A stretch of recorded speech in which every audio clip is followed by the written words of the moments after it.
un manque d'immunité dans le corps. C'est-à-dire qu'on est là, et après on est vidé de nos forces. Qu'est-ce que je gagne de ça? Il faut que je me pose la question. Qu'est-ce que ça me fait? Est-ce que j'ai l'impression d'avoir le pouvoir sur la situation? Non, rien. C'est que du vent. Maintenant, l'émotion, il faut savoir en quoi elle est positive, c'est qu'elle nous prépare et souvent nous pousse à l'action. Par exemple, si Chas Shalom, c'est une émotion de peur, eh ben, ça va te permettre de savoir qu'est-ce qui se passe. Si c'est une émotion, par exemple, positive, comme par exemple, tu es en chidour et tu es avec quelqu'un et en fait, tu sais pas où tu en es. Alors, les gens, parfois, malheureusement, alors je suis en train de préparer tout un dossier sur les shidouchim, parce que ma nièce qui m'a demandé, parce que je me rends compte qu'il y a un très très gros problème dans le monde des shidouchim. Je ne sais pas si vous le rencontrez, vous ne l'avez pas encore rencontré, mais on ne sait pas comment aborder les shidouchim. Malheureusement, trop souvent, j'entends des filles qui me disent oui, mais par exemple, quand je prépare une kala, et ça m'est arrivé d'avoir des calottes veille du mariage, elle me dit je ressens rien du tout pour le khatan, pourquoi tu te maries? Je sais pas, le Rav il m'a dit ça va venir après le mariage. Excusez-moi, ne faites jamais cette erreur monumentale. En davar kazé, courant sous la choupa, s'il n'y a pas un minimum, c'est pas moi qui le dis, c'est Rami, un minimum d'attirance physique. Je dis pas que c'est le plus important parce qu'on peut se laisser leurrer aussi et borner par le physique et alors on réfléchit plus au niveau intellectuel, mais que après plusieurs guichottes et que par exemple on a rencontré le garçon et qui peut correspondre parfaitement à ce qu'on recherchait, mais il n'y a aucune attirance physique, aucune. C'est-à-dire tu vois le bonhomme, je sais pas, t'as envie d'embrasser, t'as envie de le prendre dans tes bras, t'as envie de lui prendre la main, t'es pressé quand vous allez passer sous la choupa, et que la fille elle me dit non, et que le khatan il me dit non, excusez-moi, on se marie pas dans des conditions pareilles. C'est pas possible quoi. C'est pas possible parce que 50% de notre vie, c'est quand même 50% de notre vie intime. Et la Torah, elle n'occulte absolument pas le côté émotionnel. Il fait partie du shidour, il fait partie de la vie sentimentale. Quand on s'est marié sur une base d'amour minimal, je crois pas forcément au love story, le coup de foot, tous ces trucs-là. Ça peut arriver et ça s'entretient, mais c'est pas parce que tu as eu le gros coup de foudre avant le mariage que forcément ton couple il va être au top après. Mais il y a un minimum. Même le Rav Ovadia Yosef Zichrono Livracha, il disait à ses élèves, parce qu'il y a, attention, parce que j'ai entendu aussi des choses, oulala, par exemple de Khatanim qui me disent, mais il y a marqué dans la Gemara que tant qu'elle te repousse pas, tu peux te marier avec elle. Tant qu'elle te repousse pas. Non mais allô, ça va pas ou quoi? Non mais je rigole pas, je suis en train de préparer tout un dossier sur les shidouchim par rapport à ça. C'est quoi tant qu'elle te repousse pas? Si Minechatri-là, tu t'es marié avec elle et que maintenant tu te dis oh là là j'aurais dû réfléchir avant, bon bah t'aurais dû réfléchir avant, maintenant que t'es marié avec elle, elle te dégoûte pas, elle te repousse pas, bon maintenant tu vas apprendre à aller même à ça. Mais avant de rentrer sous la roupa, mais pas du tout, c'est pas qu'elle te repousse pas, tu dois être pressé de la prendre dans les bras, tu dois être pressé de lui tenir la main, tu dois être pressé de l'embrasser. C'est quoi tant qu'elle te repousse pas? Et pour les filles c'est pareil, hein. C'est la même chose.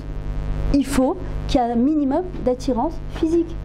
Il faut que quand vous baladez avec votre khatan, vous soyez fiers de votre balade avec votre khatan. Vous soyez pressé de le présenter à votre famille, à vos amis. Pas tu dis non mais il a des très bonnes midotes. Non mais physiquement. Non mais il a des très bonnes midotes. Non mais tu te maries pas avec ses midotes cocotte. C'est-à-dire que quand tu te maries avec lui, c'est pas ses midotes que tu vas embrasser, c'est lui. Son corps, avec une bouche, avec une main. Excusez-moi de vous parler crûment comme ça, mais je rencontre beaucoup trop de problèmes de filles en shidouchim qui sont complètement perturbées à cause de ça, les pauvres, parce qu'elles ont l'impression qu'il n'y a que les midotes qui comptent. Il y a les midotes, c'est 80%, mais il y a 20% minimum physique. C'est-à-dire que tu ne peux pas occulter ça. Même le Rav Ron Shaya, il vous le dit, après 7, 8, 10, 15, 16 quichottes, il n'y a rien au niveau Rikshi, on arrête. On arrête. On arrête, on ne peut pas rentrer sous la choupa si on ne ressent pas un minimum d'émotion pour l'autre. L'émotion, c'est quelque chose qui nous fait tenir un couple. L'émotion, c'est quelque chose qui nous fait vibrer. L'émotion, c'est ce qui nous permet d'aller au mikvé, de retrouver son mari. Si tu n'as pas d'émotion, bah, excuse-moi, mais tu vas retrouver qui? Un mur? On n'est pas des corps qui ne ressentons pas. Non, on n'est pas des neshamot seulement non plus. Hachem, il n'a pas fait stable l'émotion pour rien. Regardez, prenez le Shir HaShirim. C'est la plus belle histoire d'amour et elle est osée. Hein. Je peux vous dire, si vous avez déjà lu la traduction du Shir HaShirim, c'est spécial. Hein. Très très spécial même. Il faut arriver à comprendre ce qui se passe en dessous le Shir HaShirim. C'est pas pour rien. Quand on parle de David Amenar qui avait craqué sur Bathsheba, c'est pas pour rien. D'accord? C'est pas pour rien. Quand on parle de l'amour de Yaakov et Rachel, c'est pas qu'un amour physique, c'est pas qu'un amour spirituel, c'est un amour physique aussi. Il y a Fat Torah, il y a Fat Maré. D'accord? C'est pas pour rien que la Torah, elle vient nous ramener tout ce genre de couple. C'est parce qu'il y avait quelque chose. Et à nous de faire attention à ce genre de choses.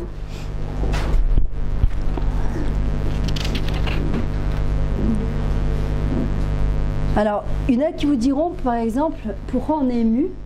Ah ben c'est dans les gènes.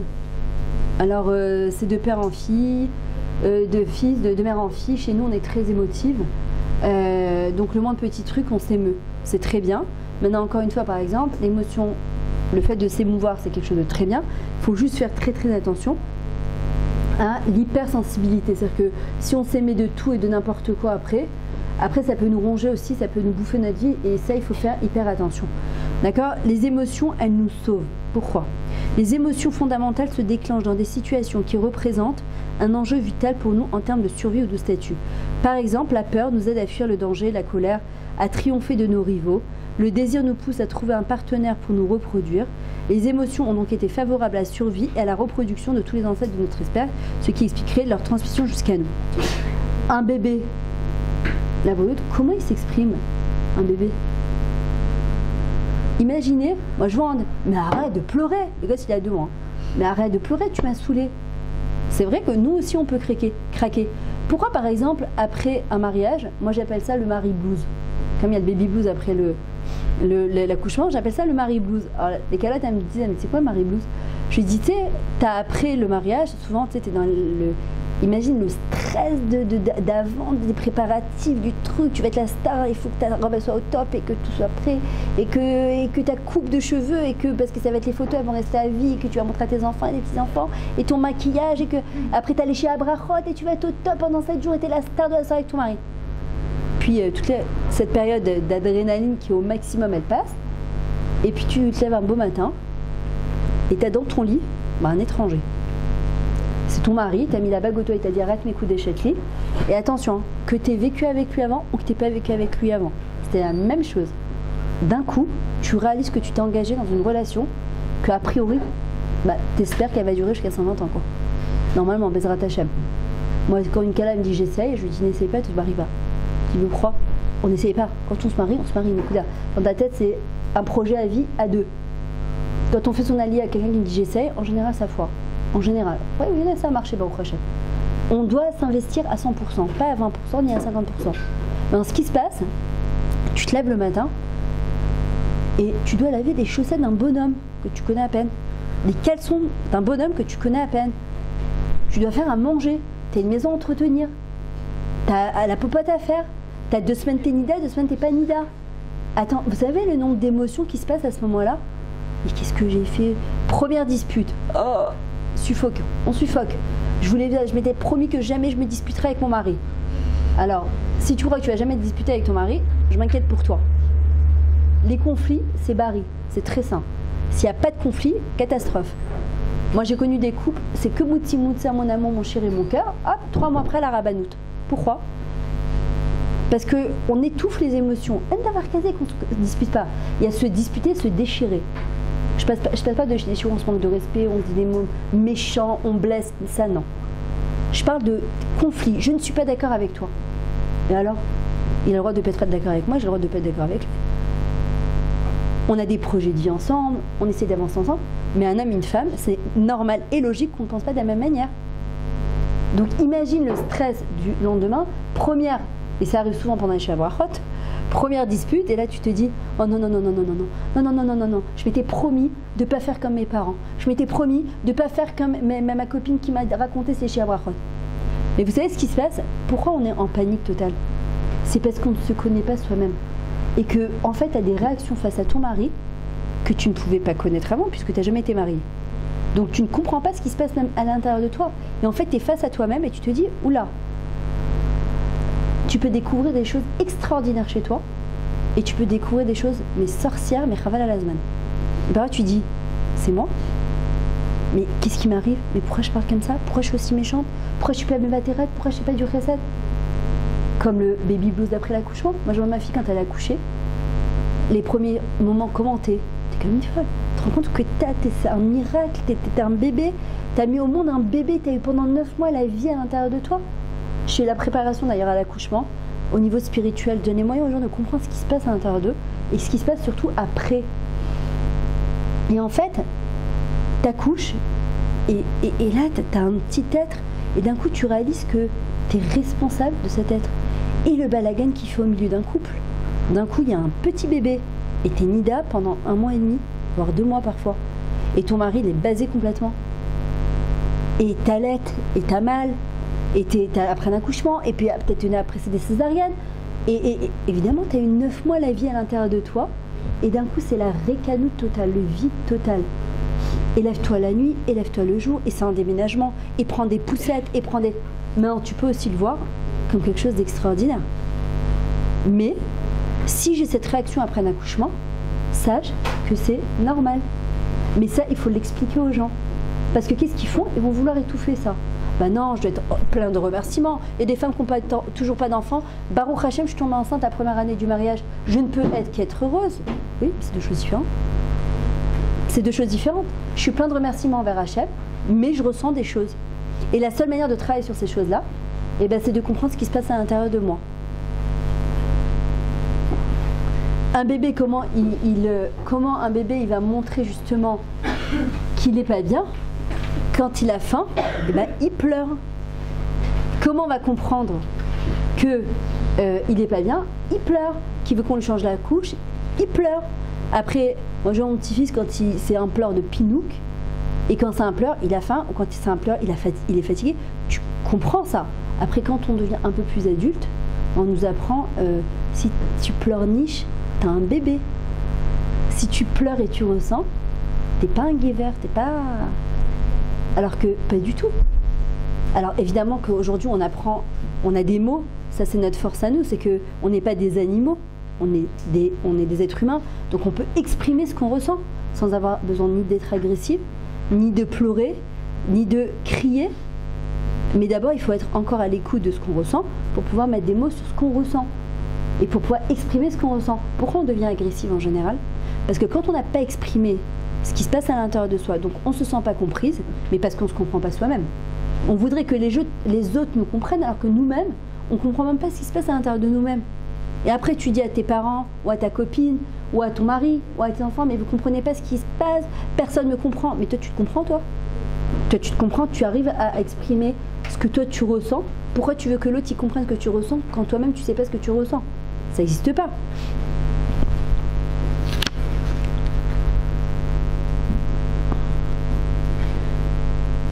Il y en a un, William James, il disait l'émotion c'est la sensation.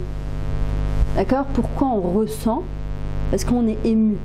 Parfois tu dis oh là là ça me donne des frissons. Parfois tu entends une histoire et t'es là, ça te donne tous les frissons dans le corps. T'es là, t'es dit oh là là ça m'a mis les larmes aux yeux. Pourquoi ça m'a mis les larmes aux yeux?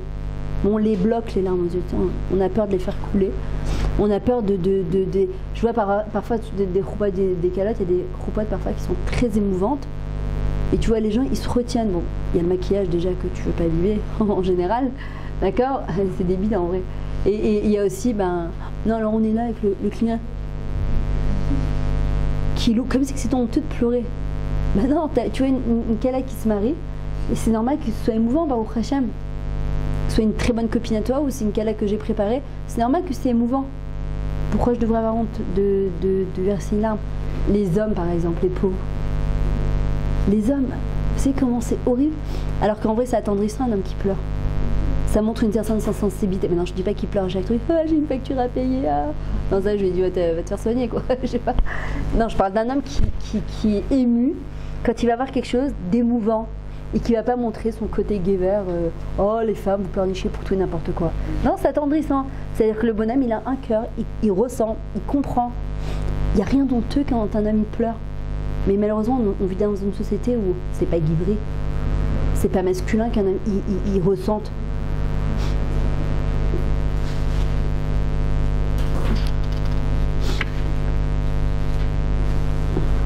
Alors par exemple, il y a des espèces de chitotes, de systèmes comme ça, On te dit par exemple, si pour... Excusez-moi. Non mais rien. Il fait très chaud. Non? Oh merci. C'est moi qui suis habillée aussi.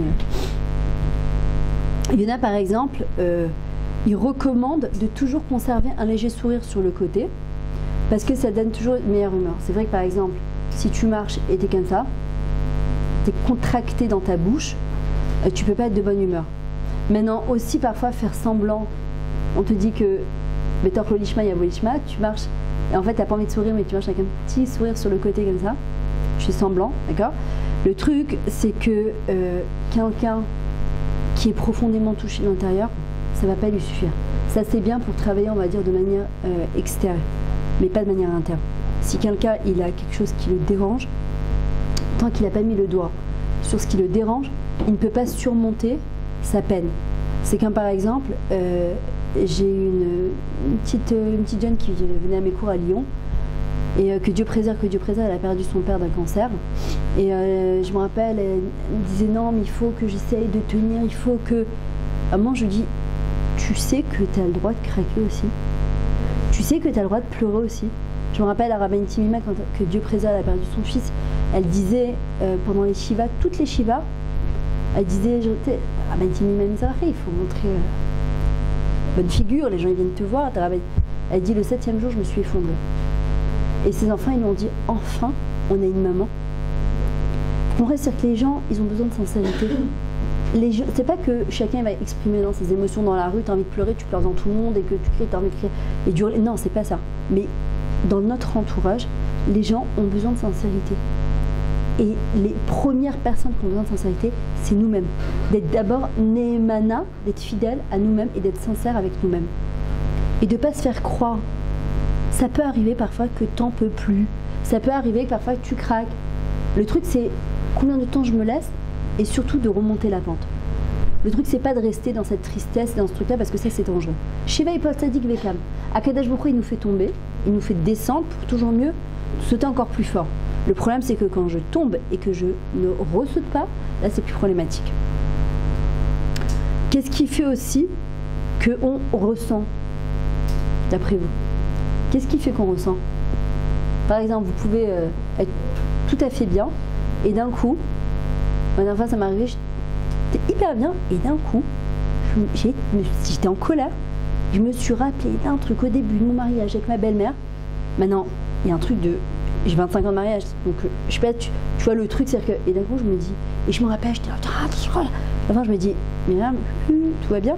C'est un truc qui est révolu, qu'aujourd'hui... Bah, au prochain, je m'entends très très bien avec ma belle-mère, grâce à Dieu. C'est le truc, aucun rapport, hein. Mais le fait de penser. Qu'est-ce qui nous émeut? De penser. Par exemple, tu penses au mariage de ta sœur, tu penses à ton propre mariage, tu penses à que tes parents vont faire leur élève, tu penses que c'est ta reçu. Par exemple, en coaching, on a beaucoup appris ça, c'est de te mettre, c'est un point d'ancrage. Par exemple, tu t'imagines cette situation comme si tu la palpais, tu pouvais déjà la toucher. Et en fait, dans quel état émotif positif ça te met? D'accord? C'est-à-dire que quand tu penses à un truc positif, dans quel état? On pense, on ressent. Et pourquoi on ressent? Parce qu'on pense.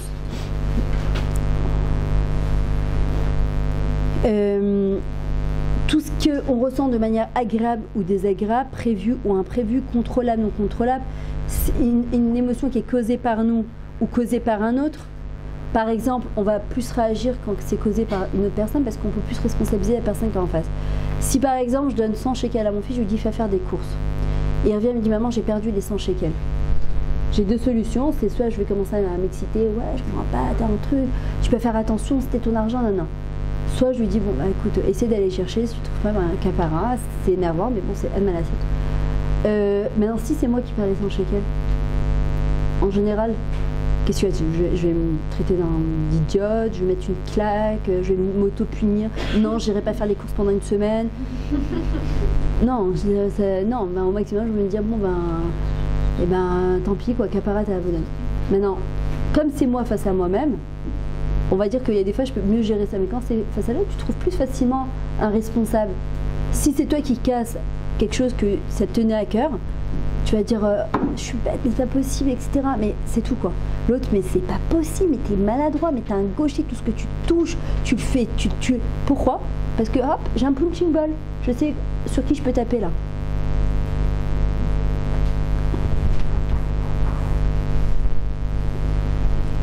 Je terminerai avec ça. Il faut savoir que ce ne sont pas les événements qui affectent les hommes, mais les idées qu'ils en ont. C'est-à-dire de la manière dont je vais appréhender les événements qui affectent les hommes, et c'est pas les idées, c'est les idées qui en ont. C'est-à-dire que c'est comment je vois les choses, la perception que j'ai de ce qui se passe, qui va faire que je suis affectée par un événement ou je ne suis pas affectée. Je suis émue ou je ne suis pas émue par un événement. Maintenant, il faut savoir aussi que en fonction de la culture, l'éducation, le milieu social dans lequel on a vécu, qui va faire qu'on ressent ou qu'on ne ressent pas. Il y a des milieux où on nous a interdit de ressentir. Il y a des milieux où on nous a appris que c'était, comme je vous ai dit tout à l'heure, que c'était pas très classe de pleurer, que c'était pas, ça faisait pas très beau guerre, d'accord, c'est pas très adulte de pleurer. Ok, je vais juste faire la liste d'appels. En tout cas, pour celles qui veulent, excusez-moi parce que je suis en organiser des ateliers sur les émotions, vous me contactez en privé. Shabbat Tov.